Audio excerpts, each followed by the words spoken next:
Le mépris dans le regard de la cliente était aussi palpable que l'odeur du café dans l'élégant café Lumière. Assise seule à une table dans un coin, une fillette d'une dizaine d'années tâtonnait sur la table à la recherche du menu en braille qui aurait dû s'y trouver, mais qui n'y était pas. Ses yeux constamment masqués par des lunettes de soleil noir ne trahissaient pas la peur grandissante qui l'envahissait, tandis qu'elle murmurait à plusieurs reprises « Maman, reviens vite! Maman, reviens vite !» Jade Robinson observait la scène tout en essuyant le comptoir. La serveuse de 26 ans connaissait bien ce genre de situation. Des clients privilégiés qui oubliaient trop longtemps leur dépendance. Il y avait pourtant quelque chose de différent chez cette jeune fille. Sa posture droite et ses vêtements impeccables contrastaient avec le léger tremblement de ses petites mains. « Quelqu'un a déjà réservé la table 7 ?» demanda Jade à Kevin, le gérant, qui tapait furieusement sur son téléphone portable. « Les clients VIP attendent le retour de Madame Bennett », répondit-il sans lever les yeux. Elle est incroyablement exigeante quant à la personne qui sert sa fille. Madame Bennett, Victoria Bennett, la PDG de Bennett Technologies, dont le visage orne toutes les couvertures de magazines économiques. Personne ne contrarie Victoria Bennett et ne garde son emploi. Ça fait 20 minutes, insista Jade. La fille a l'air effrayée. Kevin releva enfin les yeux, l'irritation évidente. Jade, dois-je vraiment te rappeler que tu es en période d'essai? Ne me rends pas la vie difficile. À ce moment-là, la jeune fille renversa accidentellement la composition florale sur la table. L'eau gicla partout, trempant sa robe. Ses lèvres tremblaient, tandis qu'elle essayait désespérément de nettoyer le désordre avec des serviettes, incapable de voir ce qu'elle faisait. Jade n'hésita pas. Ignorant l'appel de Kevin, elle traversa le hall d'un pas déterminé, sentant les regards des autres clients la transpercer le dos. « Bonjour, mon ami », dit-elle doucement en se penchant vers la fille. « Je suis là pour t'aider. Je m'appelle Jade. » La fille se figea. « Où est ma mère? » « Elle n'est pas encore rentrée. Je suis serveuse ici. Puis-je vous aider à nettoyer et peut-être vous apporter quelque chose en attendant? » La tension dans les épaules de la fillette se relâcha légèrement. « Je m'appelle Clara. J'ai renversé les fleurs. Maman va être furieuse. » Jade essuya rapidement l'eau avec un chiffon. « Les accidents arrivent. On ne le voit même plus. Ça va? »« Tu mens, » répondit Clara avec un sourire timide. « Je ne vois pas. Mais je sais quand les adultes mentent pour me réconforter. » Jade rit, surprise par la perspicacité de la jeune fille. « Petite futée. Bon, il y a une petite tache, mais rien de grave. Tu as faim? » Clara hésita. « Maman m'a dit de ne rien demander avant son retour. » Quand est-elle partie? Jade consulta sa montre. Presque 5 heures. L'indignation monta dans sa poitrine. Que dirais-tu d'un chocolat chaud? En attendant? Je te promets de ne rien dire. Le sourire qui illuminait le visage de Clara valait le risque. Jade retourna au comptoir et revint avec non seulement un chocolat chaud, mais aussi un sandwich et des biscuits. Elle expliqua chaque disposition sur le plateau, s'asseyant à la table et guidant doucement les mains de la jeune fille. « Tu décris les choses différemment, » commenta Clara entre deux bouchées. « Les autres parlent comme si j'étais stupide. » « Mon petit frère est aveugle, » a expliqué Jade. « Je sais combien il est important d'être traité comme une personne et non comme un handicap. » Pendant 15 minutes, Jade s'est assise avec Clara, l'écoutant lire ses livres préférés en braille et lui parler de sa passion pour la musique. La jeune fille était complètement transformée. Défrayée et seule, elle est devenue enthousiaste et pleine d'entrain. Ce qu'aucun d'eux ne remarqua, c'était la Mercedes noire qui s'était arrêtée devant le café. Victoria Bennett elle-même, PDG de Bennett Technologies et l'une des femmes les plus puissantes du pays, observait la scène par la fenêtre, son regard calculateur ne manquant aucun détail de l'interaction entre la serveuse et sa fille. « Madame, souhaitez-vous que je vous accompagne ?» lui demanda son chauffeur. « Non, attendez ici » ordonna-t-elle, les yeux fixés sur la serveuse, qui faisait maintenant rire Clara avec une histoire. Quand Victoria entra enfin dans le café, Kevin courut presque vers elle, s'excusant à tout rompre. Elle l'ignora complètement et se dirigea directement vers la table où Jade disait au revoir à Clara. « Jade Robinson » demanda Victoria d'une voix froide et posée. Le sang de Jade se glaça. Comment cette femme connaissait-elle son nom? « Oui, madame, je vois que vous avez pris la liberté de nourrir ma fille. »« Maman !» s'exclama Clara. « Jade était si gentille. Elle m'a parlé des constellations qu'on peut sentir au lieu de voir. » Victoria regarda l'assiette vide, la tasse de chocolat chaud et les biscuits à moitié mangés. Son visage ne trahissait rien. « Combien te dois-je pour le repas ?» demanda-t-elle en ouvrant son sac à main de créateur. « Rien, » répondit Jade d'une voix ferme. C'était pour la maison. Un silence tendu s'installa dans le café. L'endroit tout entier semblait retenir son souffle. « D'accord, » dit finalement Victoria en prenant la main de Clara. « Allons-y, ma puce. » En partant, Jade entendit Clara demander « On peut revenir demain? Tu as promis de m'apprendre la différence entre un cappuccino et un macchiato à l'odorat. » Kevin s'approcha aussitôt. « Dans mon bureau » grogna-t-il. Jade savait qu'elle venait de perdre son emploi. Ce qu'elle ignorait, c'est que dehors, Victoria Bennett tapait déjà un message à son assistante personnelle. « Je veux tout savoir sur Jade Robinson d'ici demain matin. » Dans le monde des riches et des puissants, tout signifiait exactement cela.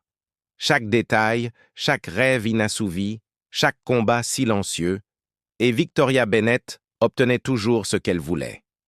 La pluie s'abattait à la fenêtre du petit appartement de Jade, tandis qu'elle contemplait sa lettre de démission.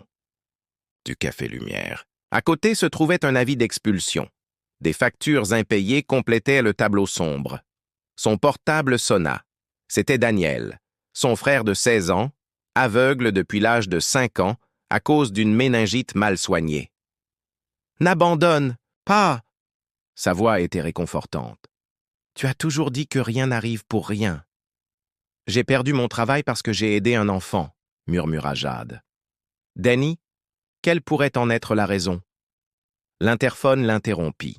Une voix professionnelle et froide annonça « Mademoiselle Robinson, je suis Margaret Chun, assistante juridique chez Bennett Technologies. Madame Bennett vous demande de venir pour une réunion à 9 heures. » 45 minutes plus tard, Jade traversait l'imposant hall de Bennett Technologies, vêtue de sa plus belle robe chinée. Le contraste entre elle et les cadres en costume coûteux était saisissant.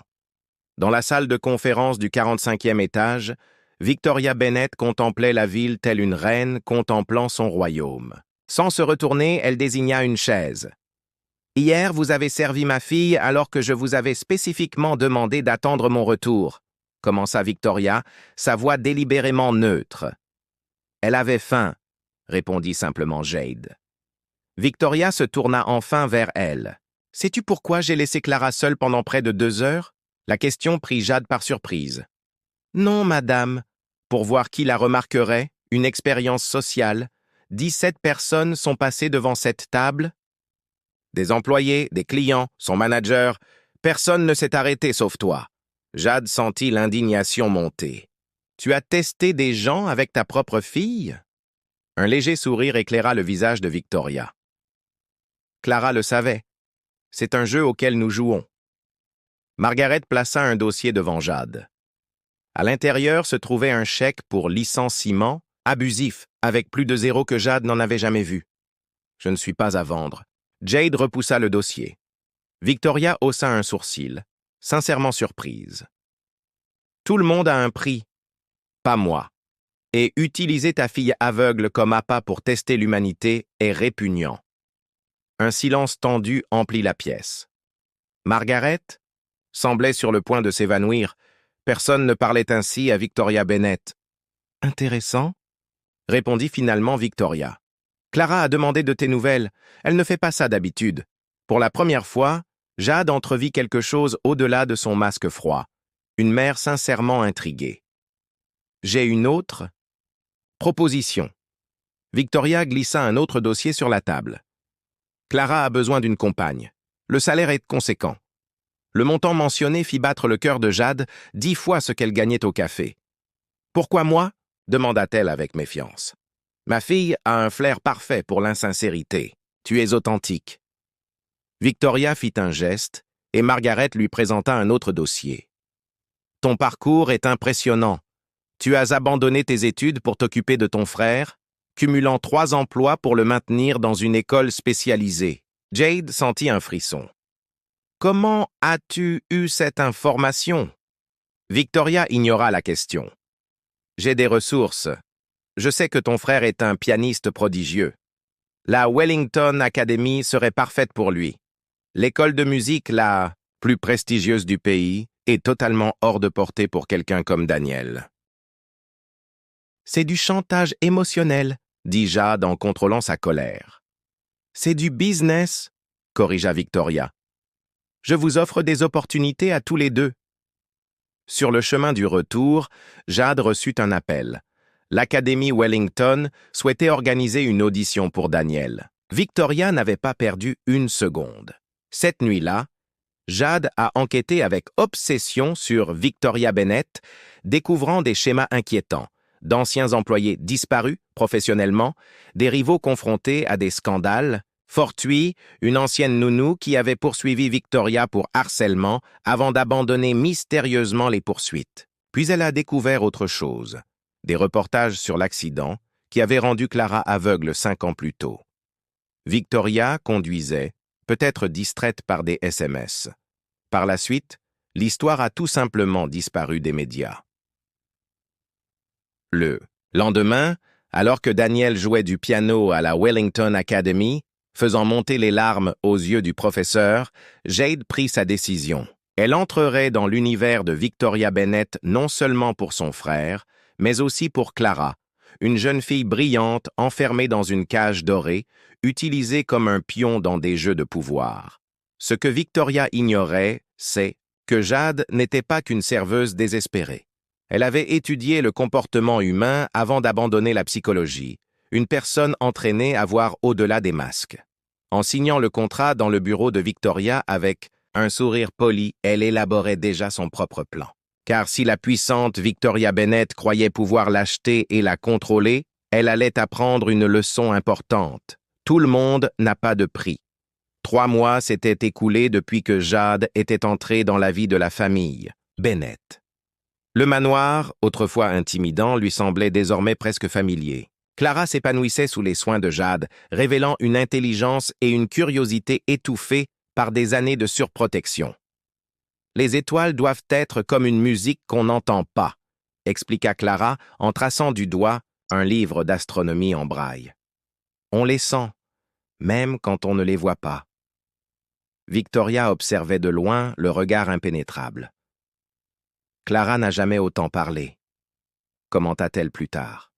« Qu'est-ce que tu lui as fait ?» demanda Victoria. « Rien de spécial, » répondit Jade. « Je la traite simplement comme une personne, pas comme un handicap. » Le lendemain matin, alors qu'elle rangeait les livres de Clara, Jade trouva une boîte cachée au fond du placard. À l'intérieur se trouvait un agenda et une clé USB. « C'est le journal de maman, » expliqua Clara en voyant Jade figée. « Trevor m'a aidé à le cacher. » Trevor Bennett, le frère de Victoria, était rarement mentionné. Ce soir-là, Jade inséra la clé USB dans son ordinateur portable. Son contenu la laissa bouche bée. Des photos de Victoria souriante, un spectacle que Jade n'avait jamais vu, des vidéos de Clara encore aveugle et des titres de journaux jamais publiés. Le PDG de Bennett Technologies fait l'objet d'une enquête pour conduite sous influence. La fille de Victoria Bennett pourrait perdre la vue définitivement. Un courriel de Trevor à Victoria, daté d'une semaine après l'accident, confirmait le pire. Vic, les avocats ont réussi à étouffer l'affaire. Le juge a scellé le dossier. Le conducteur de l'autre voiture a accepté l'accord de règlement. Victoria n'avait pas seulement provoqué l'accident. Elle avait également utilisé son pouvoir et son argent pour le dissimuler. Le lendemain matin, Victoria annonça « J'ai rendez-vous avec la Fondation pour les enfants malvoyants. Clara m'accompagne. » Quelque chose dans sa voix alerta Jade. Après quelques recherches, Jade découvrit qu'aucun rendez-vous n'était prévu. Instinctivement, elle glissa un petit dispositif de localisation dans le sac à dos de Clara. 3 heures plus tard, le traceur indiquait un lieu isolé à une centaine de kilomètres de la ville. Jade appela son seul allié possible, Trevor. Victoria a annulé les traitements expérimentaux de Clara au cours des 5 dernières années, a révélé Trevor lorsqu'il a retrouvé Jade à la clinique. Des interventions qui auraient pu lui rendre une partie de la vue. Pourquoi? Demanda Jade, horrifiée. Culpabilité. Contrôle. Victoria croit que si Clara recouvre la vue, elle verra sa mère telle qu'elle est vraiment, la personne responsable de sa cécité. Le GPS les guida jusqu'à une clinique isolée. Par la fenêtre, ils aperçurent Victoria se disputer avec un médecin tandis que Clara attendait, désemparée, dans une salle d'examen. Elle refait les tests 2 fois par an pour s'assurer que Clara reste aveugle, explique Trevor. Elle fait appel à des spécialistes pour confirmer qu'il n'y a aucun espoir, même lorsqu'il y en a un. Clara tourna la tête vers eux comme si elle pouvait sentir leur présence. « Ça suffit », déclara Jade, déterminée. Clara mérite la vérité. En entrant, Victoria pâlit. « Que fais-tu ici ?»« C'est fini, Victoria, » dit Trevor en lui tendant un dossier. « J'ai des copies de tout. L'accident, la dissimulation, les traitements refusés. »« Tu ne comprends pas, » murmura Victoria, le désespoir dans la voix. « Je ne peux pas la perdre. »« Elle le sait déjà, » interrompit Jade en désignant Clara qui s'approchait en silence. « Clara, qu'est-ce que tu sais? Je t'entendais pleurer toutes les nuits, » dit Clara d'une voix faible mais ferme. « Ce que je n'ai jamais compris, c'est pourquoi tu ne m'as pas laissé essayer de retrouver la vue. » Victoria tomba à genoux. « Clara, Maman ?» Clara toucha le visage de sa mère, scrutant ses larmes. « Je ne te détesterai pas pour la vérité. Je te déteste pour les mensonges. » C'était comme si un château de cartes s'était effondré. La puissante Victoria Bennett était réduite à l'état de femme brisée par la culpabilité et la peur. Un médecin s'approcha avec hésitation. « Mademoiselle Clara, le nouveau traitement a 60% de chances de guérison partielle. Votre mère l'a refusé pendant 5 années consécutives. » Clara se tourna vers Jade, cherchant sa main. « Que ferais-tu? »« Peu importe ce que je ferais, » répondit Jade en tenant la main de la jeune fille. « Ce qui compte, c'est ce que tu veux. » Victoria regarda, transfigurée par le choc, sa fille prendre enfin une décision qui aurait dû être la sienne depuis longtemps. « Je veux essayer le traitement, » déclara Clara d'une voix plus forte que jamais. « Et je veux que Jade m'accompagne tout au long du processus. » Le regard de Victoria, toujours calculateur et froid, débordait maintenant de quelque chose que personne dans cette pièce n'avait jamais vu auparavant. Une véritable vulnérabilité. Et tandis qu'elle acquiesçait silencieusement à la décision de sa fille, quelque chose de fondamental commença à changer dans leur relation. Ce que personne n'aurait pu prédire à ce moment-là, c'est que le véritable miracle ne serait pas seulement le recouvrement partiel de la vue de Clara, mais le début douloureux et nécessaire de la guérison d'une famille déchirée par les secrets et la culpabilité. Pour Victoria Bennett, la leçon la plus difficile ne faisait que commencer. Parfois, le salut vient de ceux-là même que l'on croit pouvoir manipuler. 6 mois passèrent. L'automne couvrait le jardin du manoir Bennett de feuilles dorées, tandis que Clara, chaussée de lunettes noires spéciales, pointait avec excitation l'arbre le plus proche. « Je vois les contours! Il est marron et orange à la fois !» s'exclama-t-elle d'une voix débordante de joie. Le traitement expérimental avait été un succès partiel. Clara n'avait pas recouvré la vue complètement, mais elle distinguait désormais les ombres, les contours et les beaux jours, certaines couleurs. Pour quelqu'un qui avait vécu dans l'obscurité pendant 5 ans, c'était comme redécouvrir le monde. Observant la scène depuis le porche, Victoria tenait une tasse de thé, les mains légèrement tremblantes. Son empire commercial était resté intact, mais quelque chose de fondamental avait changé en elle. Sa chute n'avait pas été publique ou financière, elle avait été personnelle. « C'est toujours difficile pour elle », commenta Trevor, s'asseyant à côté de sa sœur. Voir Clara aller mieux signifie affronter ce qu'elle a fait. Et ce que je n'ai pas fait, ajouta Victoria d'une voix dénuée de sa froideur habituelle. 5 années perdues dans la peur et la culpabilité. Trevor sourit doucement. Mais pas 7, ni 10, ni toute une vie. Tu as enfin arrêté de courir. Chez Bennett Technologies, les changements étaient visibles de tous. Le PDG, déterminé, quittait désormais le bureau à 17 heures précises pour assister aux séances de thérapie de Clara. La Fondation Bennett pour les enfants malvoyants, autrefois une simple façade de relations publiques, était devenue une véritable priorité, finançant des recherches innovantes et des traitements abordables. Jade observait ces transformations avec un optimisme prudent. Elle continuait à accompagner Clara, mais coordonnait désormais également les programmes sociaux de la Fondation. Son frère Daniel éblouissait le public de la Wellington Academy, son talent trouvant enfin la place qu'il méritait. « Tu savais que ça arriverait ?»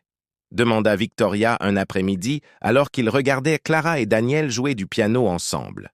« Savais-tu qu'elle pouvait guérir? Que je pouvais changer? » Jade réfléchit un instant. « Je savais que Clara méritait une chance.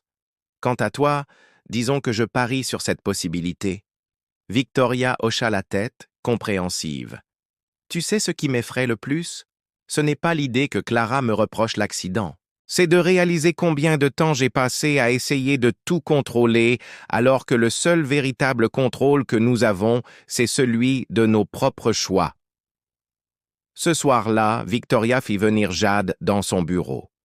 Sur la table se trouvait un ensemble de documents. « Je veux que tu diriges la fondation, » annonça-t-elle sans préambule.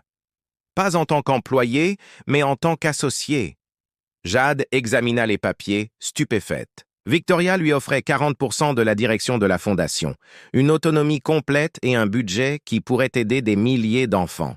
« Pourquoi ?» demanda Jade, toujours méfiante après des mois de jeux psychologiques. « Parce que vous avez vu ma fille alors que je ne voyais que son handicap, » répondit simplement Victoria. « Parce que vous avez vu la vérité là où je ne voyais que le contrôle. Et parce que la Fondation a besoin de quelqu'un qui comprenne que la compassion ne s'achète pas. Il y avait de la sincérité dans les yeux de cette femme qui, 6 mois plus tôt, croyait que tout et chacun avait un prix. » Le jour de l'anniversaire de Clara, le manoir Bennett a accueilli des invités pour la première fois depuis des années. Non pas des cadres ou des politiciens, mais des enfants de la Fondation et leurs familles. Au centre du jardin, Clara, désormais munie de lunettes, lui permettant de distinguer les formes et les couleurs de base, présentait fièrement une exposition de sculptures tactiles qu'elle avait créées, invitant les visiteurs à voir avec leurs mains. « Des regrets ?» demanda Trevor à Jade, observant sa sœur interagir avec les familles sans la moindre trace de son ancienne condescendance. « Pas une seconde, » sourit Jade. Un enfant s'approcha et demanda à Victoria si elle était aveugle, elle aussi, déconcertée. « De la voir avec Clara ?»« Non, mon cher, » répondit Victoria en s'agenouillant à la hauteur du garçon. « Mais je l'étais, d'une certaine manière.